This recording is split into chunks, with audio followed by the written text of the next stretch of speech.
Okay तो जी जी chat. हाँ मैं 2 नंबर। हाँ जी बताइए। देखिए सर बस एक बार। अच्छा उसमें आंसर नहीं आ रहा आपका, देखो तो आंसर होगा गलत होगा, उसमें क्या है वो सर मेरा 2 आ रहा। उसमें था expectation x time signum function of x minus 1, यही था ना। Yes sir.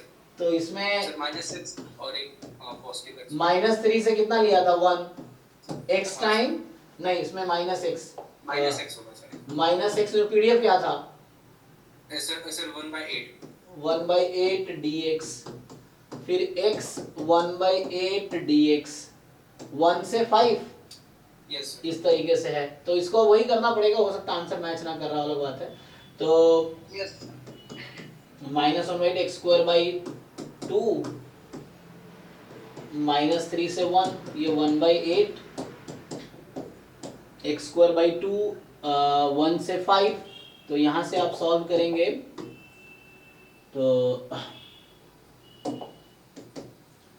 देखो सिंप्लीफाई करो, -1/8 एज इट इज 1 रखेंगे तो 1² -9/2, ठीक है, और प्लस में 1/8 है 25 -1/2, सो ये कितना हो गया -8, ये कट गया तो ये तो 1/2 यहाँ से आ रहा है, चेक कर लीजिए, और प्लस यहाँ से 24/2 तो 24 कट जाएगा, 8 3 24, 3/2, तो आंसर 2 आ रहा है। आपका क्या आ रहा है देखिए एक बार, सर यही आ रहा है। ठीक है ना। हाँ तो उसमें मिस्टेक होगा, फिर देख लीजिए क्योंकि आंसर यही होगा। हाँ सर ठीक है सर। चलिए तो मॉक टेस्ट 11, ठीक है ना। आप एक एक दो दो टेस्ट डेली कर सकते हो, तुम्हारे पास 24 आवर है। जो लोग फुल टाइम प्रिपरेशन कर रहे हैं कम से कम है ना 8-10 घंटे 12 घंटे तो पढ़ते ही होंगे, इंक्लूडिंग चलो लाइव क्लास लगा लो, ये है। सो इतना तो करना ही बनता है जो फुल टाइम प्रिपरेशन कर रहे हैं लोग। मतलब मेरे जितना भी मेहनत करोगे तो कम से कम मैं 8 घंटे अराउंड में पीएचडी पे काम करता हूँ, 5-6 घंटे पढ़ाता हूँ, तो 13-14 घंटे तो इतना भी कर लोगे तो लाइफ में बहुत आगे चले जाओगे। ये सो मतलब जैम गेट हो ना हो, लेकिन लाइफ में अगर तुम मेहनत कर रहे हो तो लाइफ में इसका आउटपुट कहीं ना कहीं मिलना ही है। तो ये सोच के रिजल्ट देख के तैयारी नहीं करनी, तैयारी करनी है जितना तुम दे सकते हो उतना अपना एफर्ट्स करो। कहीं ना कहीं आउटपुट मिलेगा। जी सर अभी सर ड्यू के सेमेस्टर एग्जाम सर खत्म हुए हैं सर, और सर अभी सर हमारी सर प्रिपरेशन सर 20-25 दिन सर उसी में चली गई थी ये सर सेमेस्टर वाले में। हाँ लेकिन ड्यू का एग्जाम दिसंबर में होता है ना, हो गया ना। हाँ दिसंबर में। नहीं सर नवंबर सर प्रैक्टिकल भी तो रहते हैं सर, हाँ, अभी खत्म हुआ है सर 6-7 हाँ तो अभी एक महीने है, एक महीने जम के क्या करना है, PYQ mock test, PYQ mock test, question करो और क्वेश्चन के थ्रू कॉन्सेप्ट समझो क्या है, नहीं समझ आ रहा फिर पूछो, ये है। मतलब क्वेश्चन सॉल्व करना क्या जरूरी है। सर स्ट्रेटजी क्या रहनी चाहिए सर। हाँ मतलब क्वेश्चन सॉल्व करना क्या जरूरी है, क्वेश्चन आप जितने ज्यादा से ज्यादा क्वेश्चन सॉल्व करो ये बेटर है, क्योंकि थ्योरी पढ़ते रहोगे कभी थ्योरी खत्म नहीं होगी, है ना। ऐसा कभी नहीं होगा जब सारी थ्योरी तुम्हें आ जाएगी, थ्योरी खत्म होगी नहीं, और मेन है उस थ्योरी को अप्लाई कर पाना। तो जितना ही थ्योरी तुम्हें आता है उतने में ही अप्लाई करने की कोशिश करो, उतने में ही क्वेश्चन सॉल्व हो जाएगा। तो मेनली हमें एग्जाम में क्वेश्चन सॉल्व करना है ना। तो जो टॉपिक नहीं आते हैं वो जाके पढ़ सकते हो, जो तुम क्वेश्चन सॉल्व कर रहे हो तुम्हें पता चल रहा है इस क्वेश्चन का कॉन्सेप्ट नहीं पता, then you can go back and study, या फिर जो मैं मॉक टेस्ट में करा ऑलरेडी मैंने पीवाई को सॉल्यूशन करा दिए हैं, जो बैच 3 का प्लेलिस्ट है उसमें आपने देखा ये 2005 से 2023 तक के जैम के एक एक पेपर डिस्कस किया है।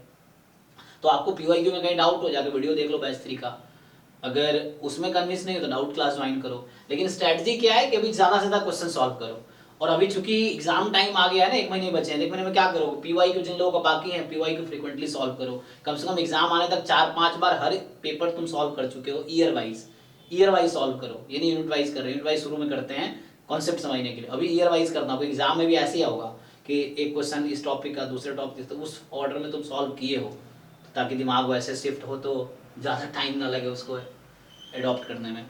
तो वैसा है, तो ईयर वाइज पीवाईक्यू सॉल्व करो एक एक करके, फिर ईयर वाइज मॉक टेस्ट करो। तुम सारे मॉक टेस्ट कर लोगे, इसमें ईयर वाइज पेपर भी है, मॉक टेस्ट हमने जो अपलोड किए हैं पोर्टल पे उसमें पीवाईक्यू भी अपलोड हो रहे हैं। 15 से 23 तक का जैम का पेपर अपलोड होगा और गेट का 19 से 23 तक का अपलोड होगा। तो गेट में वो पोर्शन छोड़ देना जैम वाले लोग जो जैम में नहीं है, मत कोशिश करना आप पढ़ने का, उससे जैम में नुकसान होगा। मतलब है ना, JAM syllabus is enough to qualify GATE, extra पढ़ने की कोई जरूरत नहीं है, ये है। और गेट वाले इतने इंटेलिजेंट होते नहीं है, ठीक है ना। तो ऐसा कोई है नहीं, जैम वाले बच्चे ज़्यादा अच्छा परफॉर्म करते हैं, तो ऐसा है, क्योंकि वो लोग ना थ्योरेटिकल प्रॉब्लम सॉल्व करोगे, जैम वाले ज़्यादा प्रॉब्लम सॉल्व करते हैं। तो आपका स्ट्रैटेजी भी प्रॉब्लम सॉल्विंग होनी चाहिए, ज़्यादा प्रॉब्लम सॉल्व करो। PYQ हो गया है तो छोड़ सकते हो, 4-5 बार कर चुके हो तो छोड़ दो, रिवाइज करते रहो, क्या दिक्कत है, रिपीटेडली जस्ट कीप सॉल्विंग।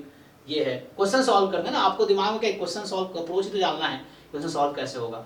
तो सारे मॉक टेस्ट सॉल्व कर डालो, 100 मॉक टेस्ट अभी अपलोड हो रहे हैं, 88 हो चुके हैं, तुम सारा क्वेश्चन सॉल्व, उसमें बहुत सारी गलतियां भी होंगी, तो गलतियों पे ज्यादा फोकस मत करो, गलतियां इग्नोर करो, जो सही क्वेश्चन है अप्रोच पे फोकस करो कि इस तरह क्वेश्चन आएगा तो हम कैसे सॉल्व करेंगे। तो क्या आपके पास सॉल्यूशन का तरीका है कि how to solve this question. अगर ये क्वेश्चन कुछ क्वेश्चन में टाइपिंग मिस्टेक हो गया, ये हो गया, तो उसको इग्नोर करो, बट ये देखो अगर क्वेश्चन सही होगा तो मेरा अप्रोच क्या होगा इस क्वेश्चन करने का, क्या मुझे ये पता है कि how to solve this question, कि जो इन्फॉर्मेशन गिवन है उस इन्फॉर्मेशन के बेस पे हम आंसर कैसे निकाल सकते हैं, क्या अप्रोच होगा ना। जैसे अभी वो बाई पार्ट वाला क्वेश्चन था, तो इनिशियली मुझे समझ नहीं आया, फिर हमने 2-3 गलत तरीके ट्राई किए, एंड में जाके बाई पार्ट से आया। तो यही आपके साथ भी होगा, शुरू में जब कोई नया क्वेश्चन मिलता है तो यू हैव टू ट्राई, थोड़ा टाइम लगेगा देन, लेकिन ऐसे 10 क्वेश्चन मिल जाए मान लो, तो 11वें क्वेश्चन में सोचना थोड़ी पड़ेगा हमें, है ना। सोचना कब पड़ता है, फर्स्ट टाइम वैसे क्वेश्चन इनकाउंटर होते हैं। अगर आपने उस टाइप के बहुत सारे क्वेश्चन कर दिए तो जब भी कोई क्वेश्चन आएगा तो वहां आपको सोचना ही नहीं पड़ेगा ज़्यादा, आपको पता है अप्रोच क्या है। तो मॉक टेस्ट से ये फायदा है कि बहुत सारे क्वेश्चन अगर सॉल्व कर लेते हो तुम्हारा दिमाग उसमें फिट हो जाता है ना, उस पर अडेप्ट कर लेता है। तो एग्जाम में भी जाओगे तो वहां ज़्यादा सोचना नहीं पड़ेगा, तुम्हें वैसे ही जैसे मॉक टेस्ट दे रहे हो वैसे ही तुम्हारा एग्जाम हो जाएगा, इस तरह से है। तो मॉक टेस्ट देना इसलिए जरूरी है, एग्जाम के दौरान की जो तुम्हारे एक्सपीरियंसेस होंगे वो यहाँ पे तुम्हारा बहुत सारी गलतियां समझते थे, बात समझ आएगी, ये नहीं करना था, ये नहीं करना था, ये नहीं करना था, फिर अगले टेस्ट में कुछ और समझ आएगा, अगले टेस्ट में कुछ और समझ आएगा। तो ये सब जो लर्निंग से एग्जाम में हेल्प करेंगे। तो अभी फोकस है ज़्यादा से ज़्यादा प्रॉब्लम सॉल्व करो, थ्योरी नहीं पढ़ना है, प्रॉब्लम ज़्यादा क्वेश्चन सॉल्व करना है। और क्वेश्चन सॉल्व नहीं हो रहे तब जाके देखना है कि इसमें ऐसा क्या कॉन्सेप्ट है जो नहीं हो रहा, तब जाकर पढ़ सकते हो कि इस टॉपिक का क्या स्टोरी है उसके बारे में। उसमें एक बार गूगल कर लो टॉपिक, 2000 चीज़ आए थे, पर पढ़ लो, डेफिनेशन थ्योरम्स देख लो, या बुक उठाओ डेफिनेशन थ्योरम्स पढ़ लो, फिर क्वेश्चन सॉल्व करने पर लग जाओ। क्वेश्चन सॉल्व करो, क्वेश्चन सॉल्व करो, ये है ज़्यादा, ठीक है ना। चलिए तो देखो हम लोग स्टार्ट करते हैं, ऐसे लेट हो चुके हैं तो 9:30 तक करते हैं, 8 बजे 9:30 तक ये मॉक टेस्ट डिस्कस करते हैं 11 वाला, और उसके बाद हम लोग फिर देखते हैं। सो